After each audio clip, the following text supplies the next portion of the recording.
Police એટલે માત્ર દંડ, માત્ર ચેકિંગ, માત્ર કડક કાર્યવાહી.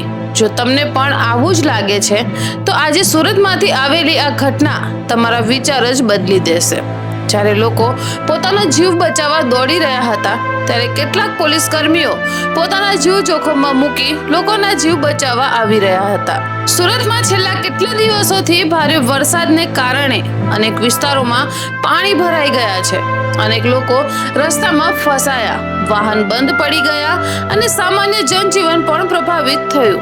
આ મુશ્કેલ સમયમાં સુરત પોલીસ માત્ર રસ્તા પર ઊભી રહી નહોતી. પોલીસના જવાનો કમર સુધીના પાણીમાં ઉતરી લોકોને સુરક્ષિત રીતે બહાર કાઢતા જોવા મળ્યા હતા. સચિન જીઆઈડીસી વિસ્તારમાં 2 માસૂમ બાળકોના દુઃખદ મોત બાદ સુરત પોલીસના અધિકારીઓ ફાયર બ્રિગેડ સાથે પાણીમાં ઉતરી તપાસ કરતા રહ્યા કે ક્યાંક બીજું કોઈ બાળક તો પાણીમાં ફસાયેલું નથી ને.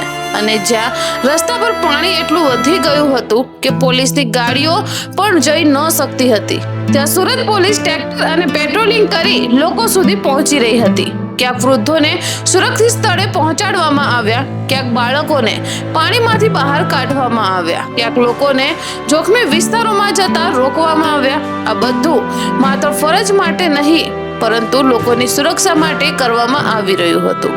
હા, એ સાચું છે કે દરેક વિભાગમાં કેટલાક ખરાબ લોકો હોઈ શકે છે. થોડાક લોકોની ભૂલના કારણે આખા પોલીસ વિભાગને ખોટું કહેવું એ પણ યોગ્ય નથી. આજે સુરત પોલીસે ફરી એક વખત સાબિત કર્યું છે કે યુનિફોર્મ માત્ર કપડાં નથી, તે જવાબદારી, હિંમત અને સેવાનું પ્રતીક છે.